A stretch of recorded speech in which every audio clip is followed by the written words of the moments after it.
게놈의 수호자. 1999년 자가포식과 질병의 상관관계를 입증한 최초 연구 중 하나가 끝났다.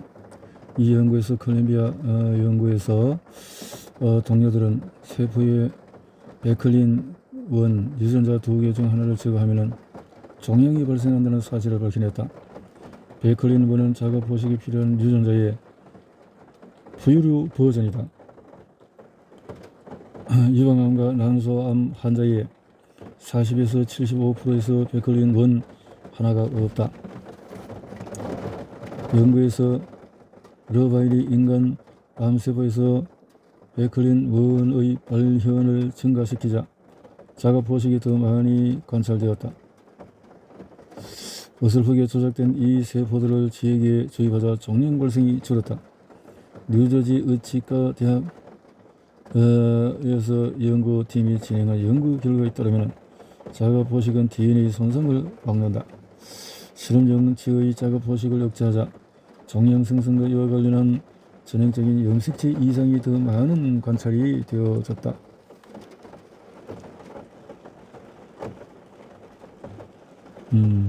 이제 과학자는 인체 세포의 미토콘드리아의 실제 조절하는 것이 자가포식이라고 말하고 있다.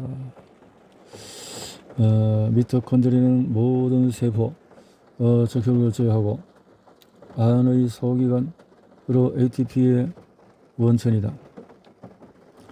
미토콘드리아는 세포 내에 산소를 사용하여서 음식과 화학 에너지를 세포가 사용할 수 있는 에너지로 변환한다. 간단히 말해서 포장을 ATP로 변할 때 작용하는 것이다.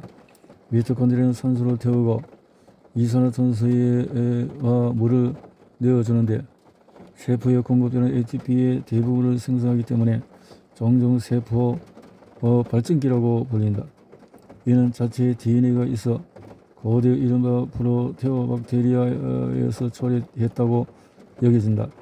다시 말해서 한때 자유롭게 사는 단세포 생명체라는 것인데 미토콘드리아는 결국 인체 세포 내에 거주하게 되어 우리에게 새로운 그 에너지를 생산하는 능력을 제공한 것이다.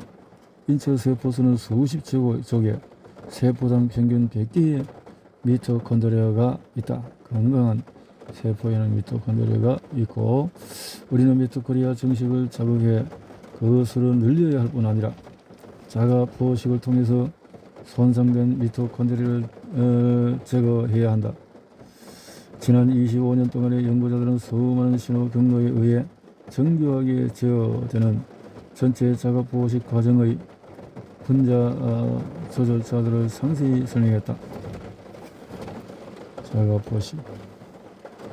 자가포식의 해부학. 생명은 파괴와 건설이 연속해서 순환하는 과정이다. 분자를 분리하고 새로운 화합물을 만들기 위해서 재배열하는 가장 간단한 화학작용으로부터 성분이 만들어지는 일까지 활동에는 세포의 형성과 성장, 유지, 또 복제가 포함이 된다. 이런 과정은 효모균에서 인체에 이르는 단일 세포와 다세포 유기체를 모두 통제한다. 파괴된 건설이든 어느 한쪽이 너무 방해받으면 생명 과정이 제대로 이루어지지 않아서 작용이 결국 끝날 것이다. 수정되지 않으면 말이다. 이미 설명했듯이 자가포식은 세포 내 파괴를 활용해서 건설 과정에서 세포 구성 요소가 폐기되거나 재활용되는 중요한 생물학적인 작용이다. 자가포식 특정 모형에 맞지 않아서 예컨대 손상되면 제거하고 이렇게 할 수 있는 것이다. 가벼운 증상이 산발적으로 발생하는 경우 염증은 부상에 반응하는 감염을 물리치는 신체의 생존 도구이다. 하지만 많은 사람이 몸이 좋아하지 않는 만성 염증을 앓고 있다. 만성 염증을 부처지는 것은 무엇이든 염증의 뿌리를 둔 질병으로 이어질 수 있다. 바로 이 점이 염증 경로가 작용하기 전 세포 내 찌꺼기를 제거해야 하는 이유다. 자가포식 소체는 쓰레기 봉투나 쓰레기 트럭과 같으며 많은 종류의 생체 분자를 분해하는 효소를 함유한 리소좀이라는 또 다른 공 모양의 작은 주머니와 결합한다. 리소솜은 몸속의 작은 재활용 공장이라 할 수 있는데 쓰레기 트럭이 싣고 온 폐기물을 처리하고 부품을 재사용하는 일을 담당한다. 리소솜 작용 후에서 남은 물질은 세포질로 방조되어서 세포가 재사용할 수 있다. 세포질은 핵 바깥에 있는 세포 내의 영역이다. 남은 물질에는 뉴클레오티드, 아미노산, 유리지방산, 당이 포함된다. 이것들은 아디노신, 트리포스페이트, 즉 ATP의 형태로 에너지를 생산하기 위해서 미토콘드리아 이렇게 방식대로 별거인가 기업가 수렵인 1950년 제임스 닐은 미시간 대학교에서 최초의 인류 유전학과를 창설했다. DNA의 꼬인 사다리 분자 구조를 해독하고 나서 불과 몇 년 후였다.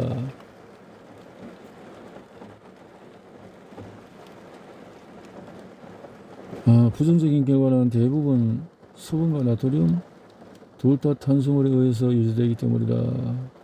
수분과 나트륨, 물과 전해질을 운반할 매개물이 없다. 증상을 완화하는 방법. 과도기가 지나면 케토에 적응한다. 과도기가 케토. 그래서 젖산이 덜 쌓여서 피로와 통증이 적어진다 라는 거죠.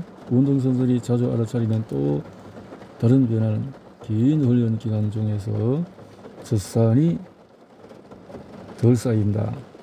약국에서 살 수 있는 비처방 측정기와 캐스터 스트립으로 측정하면 케토시스 상태인지를 알 수가 있다. 치료 효과는 0.5에서 4.0이지만 이 수치를 계속 유지하는 것은 쉽지가 않다.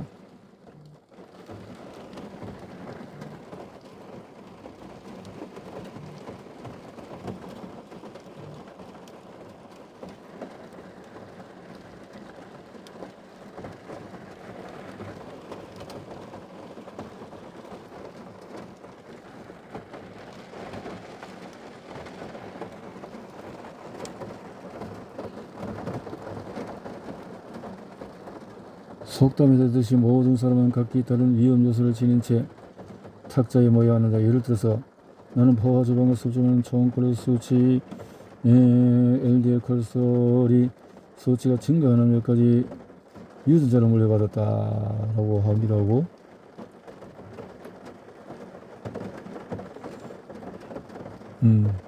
코코넛 선유를 먹었더니 콜레스테롤 수치가 2배로 높아지고 나쁜 콜레스테롤 수치가 상당히 높아졌다.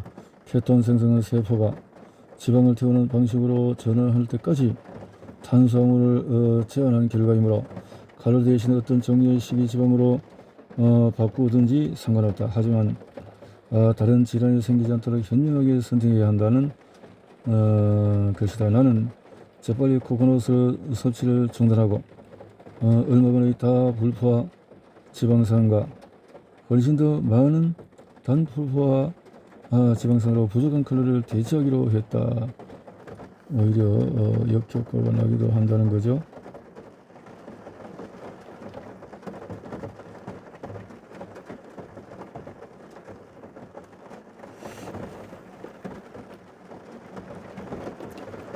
자가 포식이 작동하려면 대사에서 낮은 인슐린, 또 mTOR, 높은 AMPK 수치도 필요하다. 케토시스를 위해서 케토시스 상태는 낮은 인슐린과 낮은 혈당, 낮은 mTOR, 그래서 자가 포식의 여러 전제 조건을 충족시킨다. 그래서 케토시스가 되면은 매일 탄수화물이나 단백질을 과하게 섭취하지 않는다면 저장된 포도당을 모두 태워야 하는 자가 포식이 더 빨리 시작될 것이다. 몸은 지방을 태워서 에너지를 이렇게 자가 포식과 케토시스를 동시에 활성화하는 효과적인 방법은 며칠 동안 단식을 하는 것이다. 며칠 동안 단식을 하는 것이다. 케토시스.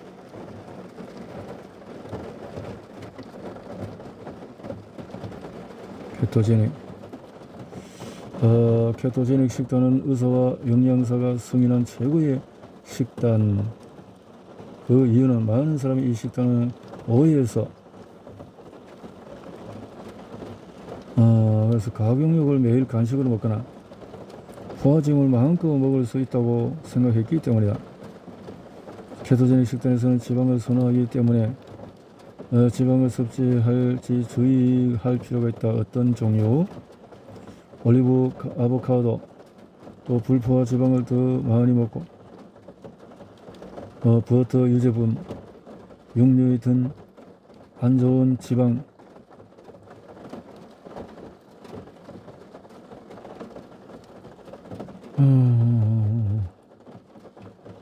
케토제닉 식단 챕터에서 설명하는 프로그램에서 이것은 선택 사항이 된다. 나는 케토제닉 식단을 선택하는 사람을 또 따라야 할 일반적인 식이 지침을 제공할 것이다. 내가 읽은 모든 자료에 비춰보면 이런 병들은 노화 자체와도 관계있고 또 젊은 시절에 이런 병에 걸리는 사람은 극히 드물다. 첫 번째는 칼로리 제한과 간헐적 단식을 하면은 종종 암과 심장병에 덜 걸려서 실험동물 크게 안정된다는 것이 연구자들의 거의 80년 전에 발견된 점이다. 신경질환 치료에 널리 사용되는 케토제닉 초저탄수화물 식단은 칼로리 제한이나 간헐적 단식보다도 연구 자료가 훨씬 적었지만은 항암과 일반 질환 예방에 유사한 이점이 나타났다. 두 번째는 질병을 방어하는 것으로 보이는 두 가지 흔치 않은 유전자 변이가 슈퍼센티닐리언들에게 이미 발견되었다. 이 유전자들은 IGF-1 등 이러한 식단이 영향을 받았고 혈당과 인슐린의 영향과 상관관계가 있었다. 그리고 나서 나는 과학 자료들을 더 많이 파고들었다. 이번 챕터에서 우리는 자가포식 과정을 살펴볼 것이다. 자가포식이란 잘못된 기관 구조가 변형된 단백질 병원균을 불필요하거나 또 기능을 방해하는 성분을 분해하는 세포의 파괴의 메커니즘으로 자연스럽고 능숙하게 통제된다. 이미 정의한 바와 같이 이는 인체가 끊임없이 해독하고 수리하고 궁극적으로 스스로를 재생하는 과정이다. 분해된 물질 중 일부는 새로운 단백질을 생산하기 위해서 재사용되며 그 중에 일부는 미토콘드리아와 같은 새로운 소기관을 만들 수가 있다. 임신하는 순간부터 많은 생물학적인 과정에서 자가포식이 역할을 담당한다고 믿는 연구자들이 점점 늘고 있다. 자가포식은 발달과 노화, 세포 재생, 면역 등에 영향을 미친다. 자가포식의 기능이 시원치 않으면 파킨슨 병이나 알츠하이머 병과 같은 질병을 포함해서 염증성 질환, 암, 신경퇴행 등 다양한 질환이 발생한 것으로 보인다.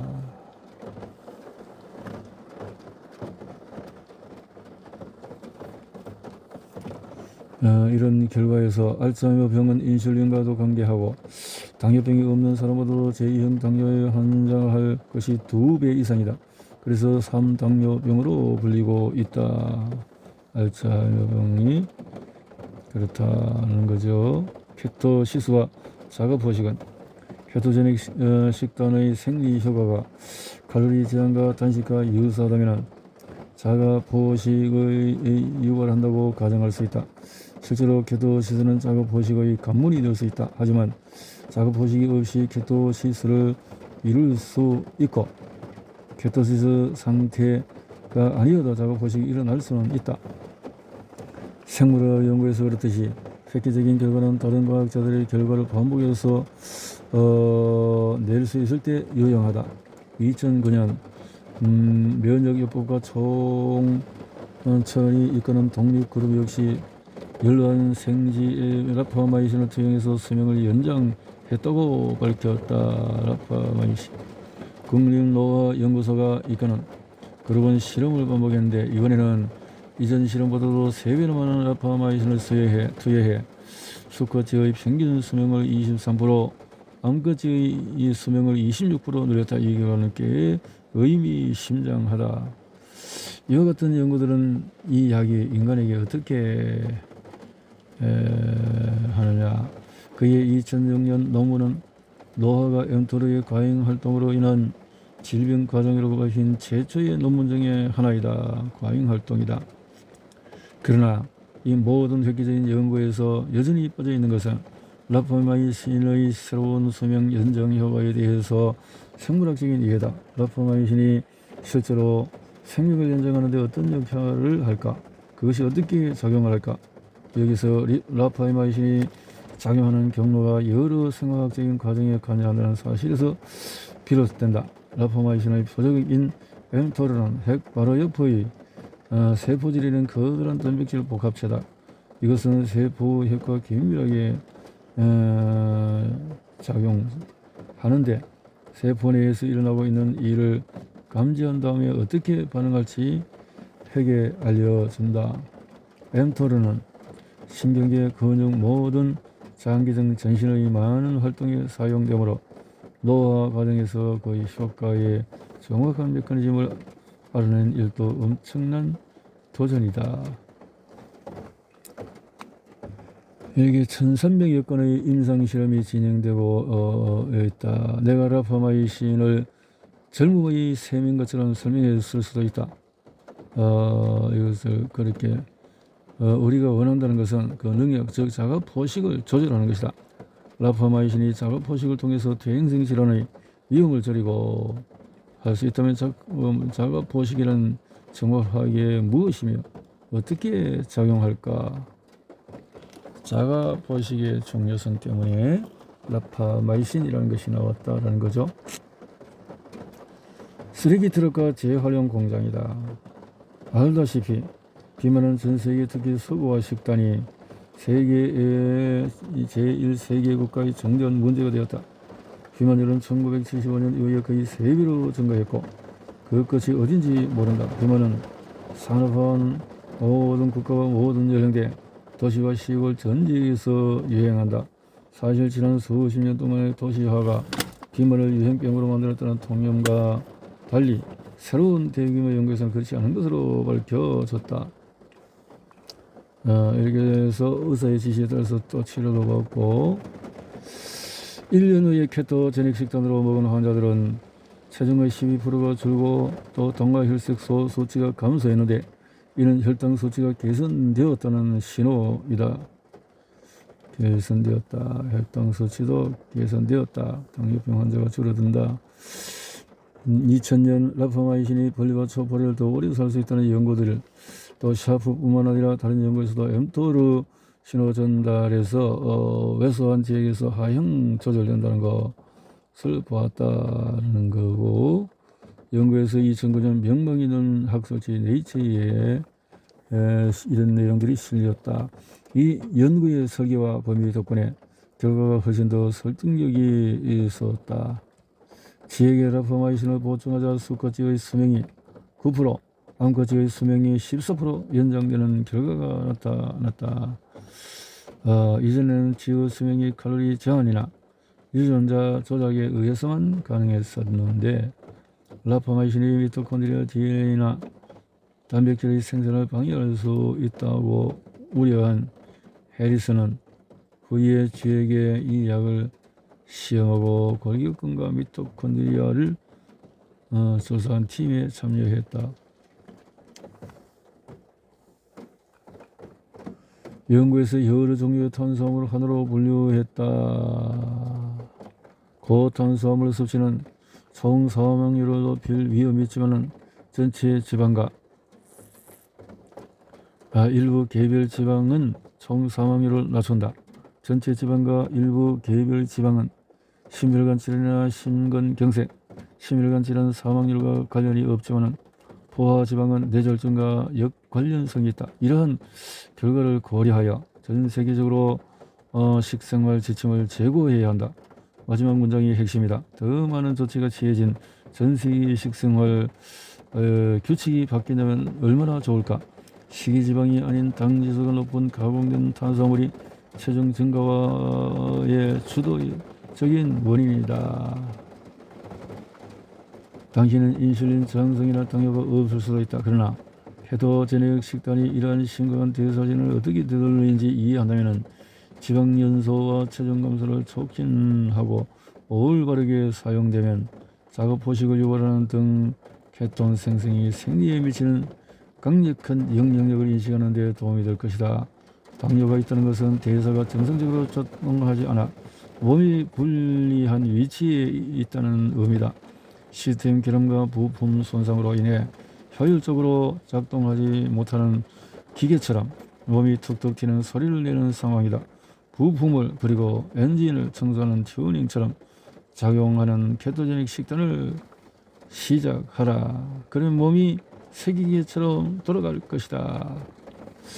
엠토리의 발견을 유도한 라포마이신을 발견하므로 과학자들은 또 활성화 또 반대로 억제와 또 이런 것을 경로를 설명할 수 있게 되었고, 그러한 관절 중 하나는 엠토르가 활성화되면 자가 포식이 억제되고 엠토르가 잠잠하면 자가 포식이 강화된다는 것이었다. 조절자. 오늘 라포마이신은 장기 이식 환자의 거부 반응을 막기 위해서 연구 중인 가장 유망한 항노화 및 항암 약물의 중에 하나이다. 것이 라포마이신이다. 그런 거죠. 라포마이신과 노화, 세포 과정에서 미치는 라포마이신의 영향력을 발견한 것은 풀리지 않는 의문에서 시작이 되었다. 라포마이신 난쟁이의 어떤 그 상황에서 잠시 1996년으로 건너가서 그 연구에서 라포마이신 팀들의 그 연구에서 효모에서 단백질을 차단했을 때 효모가 굶주림과 같은 효과가 나타났다고 밝혔다. 효모 세포는 정상세포보다 오래 살았고 더 작았다 했는데 호르 발견은 샤포의 과학적인 상상력을 자극했다. 그는 엠토르가 영양소 반응 시스템에서 그래서 이렇게 단 10주 만에 당뇨병이 나와서 더는 인슐린이 필요하지 않은 환자들이 생겨났다. 식단으로 몇 주 안에 당뇨병처럼 심각한 질병을 완화할 수 있다면 대사질환이 없는 몸에는 어떤 효과가 있을지 상상해 보라.